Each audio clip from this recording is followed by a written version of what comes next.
guys, Naturally Marked here. Welcome or welcome back to my channel. Before we get into this video, I see you, see me, so I want to see you. Press subscribe and become part of the fam. Bam. Today's video is going to be me detangling my hair, so if you're interested in this video, then just keep watching. So you guys, today is, I believe, August 11th, and I finally took down my hair.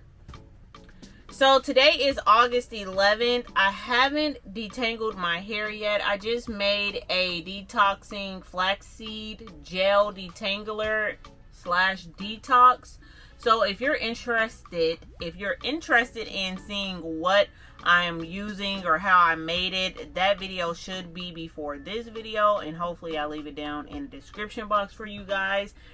But I took my braids out a couple of days ago, and I decided not to finger detangle each section because I was being lazy. That's really all that there is. But you guys, with my hair being down, I'm like, oh my goodness, the cut actually looks really good. Like, the layers is giving where I wanted my hair to look really layered at, and then the length of my hair, which is the back, is still actually giving length. So this is the state of my hair currently. It's in a hardcore braid out, but I haven't been wearing my hair out. I just want to get my hair detangled really quick and making sure that I'm being as careful as I possibly can, making sure that I am not like snapping my hair off, because like I said, I normally detangle my hair as I'm so I'm gonna section my hair in 6 sections. I think maybe 6 sections or 5 sections. I really don't know. Honestly, what I do know is my hair feels a lot thicker, and it feels a lot... Y'all is gonna hear my son, and I really can't do nothing about that. I am really trying to give y'all this video. I thought he was gonna be quieter with him going downstairs, but I should have known he was just gonna let it rip. I'm not sectioning my hair in 6 sections. So what I'm going to do is just try to detangle my hair very gently. And this is just going to be the first wave of detangling. So I am going to use this flaxseed detox detangler. And I'm going to shake it up really well. And you guys, I'm probably going to play some music or something like that and do a voiceover so that he's not down there bored by himself, and so you guys don't hear him playing really. I'm going to turn back on his TV. But I'll probably do a voiceover, or else I'll just pop in here periodically and say something. You guys might hear my background because I don't want him to have to just be quiet. So I'll let you guys know what I think, like, because this is a really thick flaxseed gel consistency, and I'm really excited to use this formulation because, y'all, my hair has been up for a very long time, and I'm excited just to see my loose hair. Okay, so I'm going to just detangle a little bit at a time. I'm not going to use any tools. I'm going to just use my fingers. And then I'm going to put a plastic bag on my head. And then I'm going to deep condition, maybe overnight. I'm not sure yet, but I'll let you guys know for sure what I'm doing. You guys, I know that I pre-batch a lot of videos. So I'm actually doing this voiceover November 14th, 2023. So I have a lot of explaining to do, and I know where I went wrong at.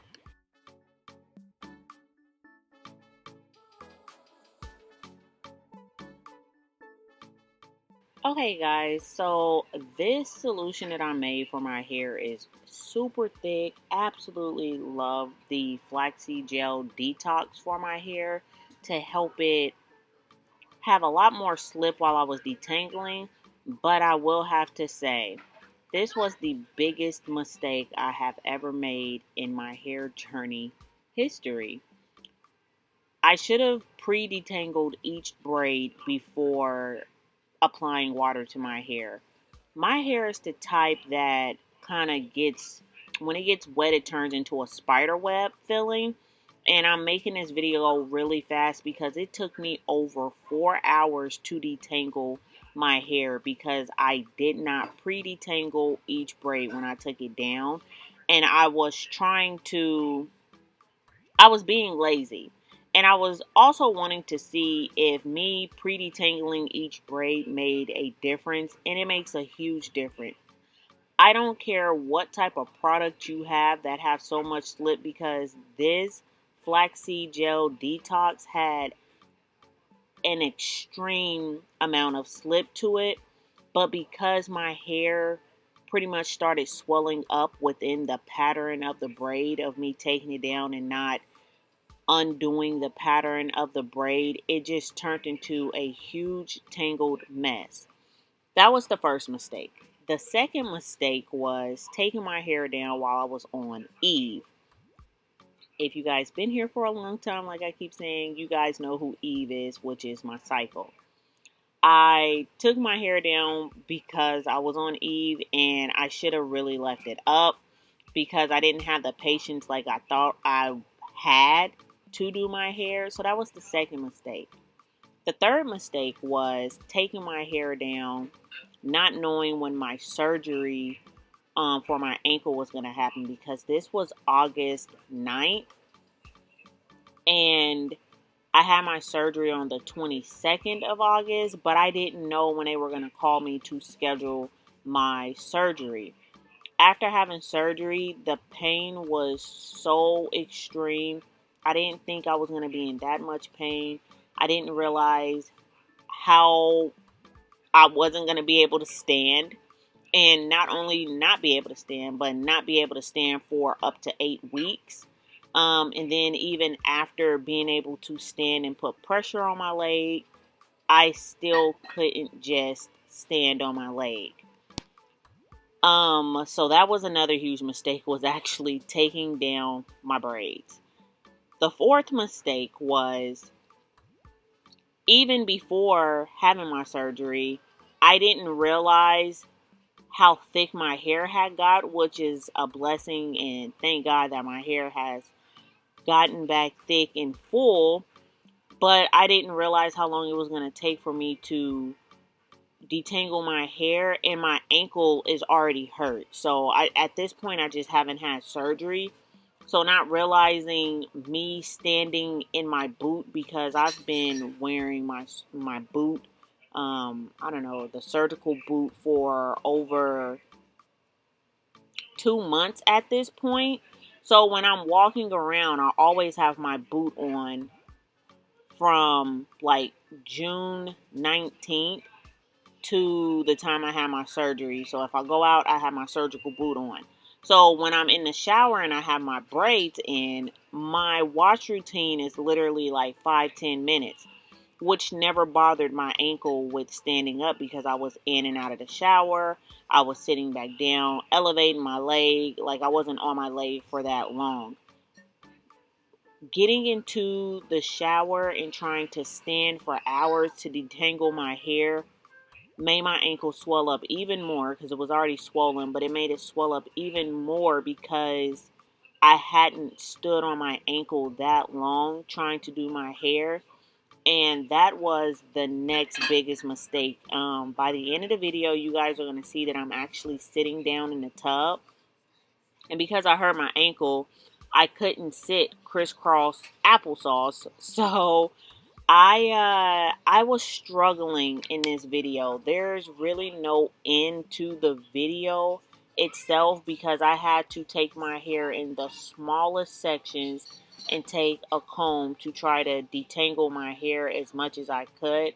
I feel like I did lose a lot of hair doing it this way. So the moral of the story is, if you're going into surgery and you know you're going into surgery that month, don't take down your braids if you have a protective style in, if you have really thick hair like mine.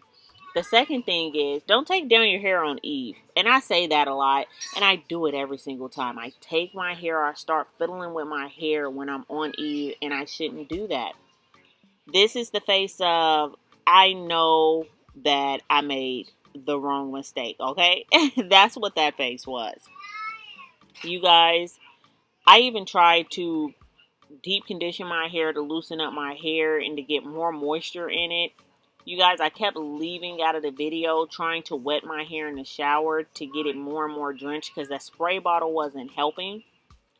But yes, the moral of the story is just schedule out a very relaxing time to do your hair. But the biggest thing is, if you have a protective style in your hair for 8 months, detangle your hair in sections as you're taking it down. Because I felt like that was the hugest mistake of all, was not detangling my hair as I took down each braid. The second thing that I didn't notice, having my hair up for 8 months and not moving my scalp around the way, like just having my hair down, trying to comb through it, my scalp was so tender and it was so sensitive for like 2 months or a month. So you guys, just stay tuned for the next video. Well, the next video was me actually coming on camera telling you guys that I was hurt. And here I am sitting down. But you guys, just stay tuned for the next video. And I'll let you guys know what I had to do to my hair after I had my surgery with a tender scalp. So just stay tuned for the next video. And if you guys have any comments, questions, please leave them down below. Thanks, guys. Bye.